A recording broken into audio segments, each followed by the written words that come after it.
अयोध्या जिले के अंतर्गत रुदौली विधानसभा में एक छोटा सा कस्बा रुदौली, जहां पर जाम का झाम निरंतर फैलता जा रहा है। इस बुनियादी सवालों पर मैं चर्चा करने के लिए नवाब बाजार चौराहे पर स्थित हूं और यहां पर जानेंगे जनता से उनकी राय, क्या है जाम का झाम। सबसे पहले स्वागत हुआ आपका। बहुत बहुत धन्यवाद आपके चैनल का और आपके दर्शकों का बहुत बहुत धन्यवाद। ये जाम की समस्या किस लेवल पे आप लेते हैं? अरे ये समस्या का कोई लेवल ही नहीं है ये, क्योंकि रुदौली का जाम जो है वो बहुत गंभीर समस्या है और जितना नगर वासियों के लिए है उससे ज्यादा जो है जो ग्रामीण क्षेत्र के लोग यहाँ आते हैं उनके लिए ये समस्या ज्यादा बड़ी है। क्योंकि मेरा मानना ये है कि जैसे हम जो नगर वासी हैं, जैसे हम लोग जाम देखते हैं कि कटरा नवा बाजार या जो जो मुख्य मार्ग है वहाँ पे जाम लगा है, तो हम लोग बहुत सारे ऐसे रास्ते जानते हैं शॉर्टकट जो हम लोग निकल जाते हैं। लेकिन जो ग्रामीण के लोग आते हैं वो बेचारे जो जाम में फंसते हैं उनको वो गली कूचे नहीं पता है। वो बेचारे जब कोई जाम में फंसते हैं तो वो कई कई घंटे जाम में फंसे रहते हैं। और मैं आपको एक बात अपनी यह बताना चाहता हूँ कि मैं जो है पॉलिटिक्स से हूँ, तो मैं पहले अभी तो मैं समाजवादी में हूँ, मैं इससे पहले सुभाषपा में था। तो सुभाषपा में जब मैं प्रदेश संगठन मंत्री था तो मैंने इस के लिए आवाज उठाया था और उसका जो है ये अगर आपके कैमरामैन दिखा पाए तो ये हमने एक लेटर जो है शासन को भेजा था और इसको ट्वीट भी किया था और इस ट्वीट के माध्यम से इस पे एक्शन भी लिया गया था। और अयोध्या कोतवाल ने जो है सारे टेम्पू वालों को और ई रिक्शा वालों को बुला के टाइट भी किया था और लखनऊ शासन से टीम जो है नगर पालिका ईओ के पास आई थी, उनसे लिखित जवाब तलब किया गया था। उस टाइम पर जो है 3 दिन जो है कूड़ा गाड़ी में जो है अनाउंसमेंट हुआ कि अतिक्रमण हटाया जाएगा, लेकिन उसी बीच में किसी कारणवश कुछ उन लोगों ने धरना प्रदर्शन किया था नगर पालिका अध्यक्ष जी ने और सभासदों ने घुस जाने की किसी जमीन के लिए। उस पर जो है पुलिस प्रशासन उनके लोगों के बीच में कुछ लड़ाई झगड़ा और मारपीट हो गई थी और तो उन लोगों ने धरना प्रदर्शन नगर पालिका में कर दिया, तो जिससे ये हमारा मुद्दा दब के रह गया। वरना हम आज से 2 साल पहले इसके लिए प्रशासन स्तर पर ही इसकी हम आवाज उठा सके। तो कुल मिला के अभी क्या लगता है कि इस पे प्रशासन कोई एक्टिविटी नहीं दिखा रही? कोई एक्टिविटी नहीं है, क्योंकि सबसे बड़ी समस्या आप ये देखिए, अगर प्रशासन एक्टिविटी दिखा रही होती तो टीला चौकी के पास जाम नहीं लगता। टीला चौकी के मुंह पे हमेशा जाम आपको लगा मिलेगा। ये इससे बड़ी मतलब गंभीर समस्या की बात नहीं हो सकती है। ऐसी स्थिति में अब मैं चलूंगा इस सवाल के सिलसिले में। हमारे बगल में खड़े हुए हैं, क्या शुभ नाम हुआ आपका? इरफान अहमद। इरफान जी, आपको क्या लगता है ये जो जाम की समस्या है रुदौली में कैसे है और किस तरह से इसका निवारण हो सकता है? निवारण नहीं हो पाएगा। क्यों? यहाँ की ये तो बहुत पुरानी बात है कि यहाँ पे बहुत काफी अरसों से जाम लग रहा है। कई बार यहाँ पर अतिक्रमण हटवाया गया है, उसके बाद में फिर अतिक्रमण हो जाता है।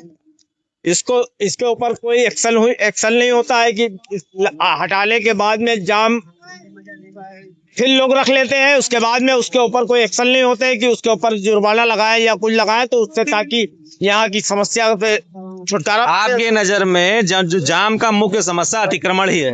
अतिक्रमण है, ये बैटरी रिक्शा है। Battery rickshaw. चलिए इस सिलसिले में मैं आगे चलूंगा। यहाँ पर सचिन जी क्या कहते हैं, इस जाम का क्या मामला है? देखिए, जाम तो एक बहुत ही महत्वपूर्ण समस्या यहाँ रुदौली नगर की है। हम देखते हैं कि कभी कोई गली कूचा जहाँ भी रहता है, ये ई रिक्शा जब से बेतरकीब ढंग से चलाते हैं और शासन प्रशासन से हमारी मांग है कि इनका एक तय रूट निर्धारित करें और इनको एक तय पॉइंट दें जहाँ से सवारियाँ चढ़े। और ये फालतू फर्जी हम देख रहे हैं कि ई रिक्शा जो है बिना लाइसेंस के भी चल रहे हैं, भरमार हो चुकी है। तो इसकी समस्या के लिए शासन प्रशासन से मेरी मांग है कि कड़े कदम उठाए जाएं। जाम की समस्या में यहाँ पर स्थित एक दुकानदार के बीच में भी आया हूँ। यहाँ पर मैं चाहूंगा कि आप अपनी समस्या बेहतर तरीके से बताइए, क्या लगता है जाम है क्यों? सबसे पहले मैं आपके चैनल का बहुत बहुत धन्यवाद, आभार प्रकट करता हूँ। सिर्फ मेरी रुदौली प्रशासन से एक अपील है कि रुदौली के 3 मुख्य तिराहे हैं, हर तिराहे पर पुलिसकर्मी तैनात किए जाएं। गाड़ियां उल्टी सीधी घुस जाती हैं, कोई दाहिने कोई बाएं अपनी लाइन में नहीं चलती हैं। इस वजह से मुख्य कारण जाम का ये है कि इस वजह से जाम लगता है। और जाम की समस्या का एक मुख्य कारण, एक सलूशन ये है कि जो ई रिक्शा है इसकी बहुत मात्रा है। आज से कुछ साल पहले टेम्पो जब चलते थे तब भी ऐसे ही जाम की समस्या थी, तो इसका एक सलूशन निकला था। ए बी कुछ रिक्शा 2 भाग में चलते थे, आज ए वाले चलेंगे, दूसरे दिन बी वाले चलेंगे। तो इस वजह से थोड़ा लोड यहाँ पर कम हुआ था। तो यानी ग्रुप डिवाइड कर दिया गया था और शेड्यूल डिवाइड कर दिया गया था, इस वजह से इस वजह से जाम की समस्या कम हुई थी। तो हम वही प्रशासन से अनुरोध करते हैं कि वही नियम को फिर फॉलो किया जाए और समस्या का बहुत जल्दी निदान हो जाएगा। क्या लगता है आपको जाम का जाम क्यों? जाम का जाम इसलिए क्योंकि ये सड़क चौड़ी नहीं, इसका सड़क का चौड़ी होना बहुत जरूरी है। हमारा जो है हमारा रूरल में नहीं आता, हमारा अर्बन में आता है। हम लोग हर चीज अपना सिटी के हिसाब से देते हैं, तो हमको सिटी की प्रिविलेज चाहिए ना, हमको यहाँ पर सिटी की प्रिविलेज चाहिए। आप जो छोटी सी रोड है उसको चौड़ी रोड होना चाहिए, जैसे शहर में होती है। मिनिमम कम से कम 80 फीट की रोड होना चाहिए। 80 फीट? हाँ 80 फीट और मिनिमम 80 फीट रोड होना चाहिए। कम से कम डबल ट्रैक की पासिंग तो हो, एक गाड़ी इधर से एक गाड़ी उधर से, जगह रहना तो चाहिए। जाम पे आपसे जवाब चाहना हूँ, क्या कहना चाहेंगे? क्या लगता है? मैं ये कहना चाह रहा हूँ आपसे कि ई रिक्शा बंद होना चाहिए। एक रोड पे 300 रिक्शे चल रहे हैं। अब बताइए 300 रिक्शे जो चल रहे हैं, अदर गाड़ियां और भी तो चलती हैं। क्या कहेंगे?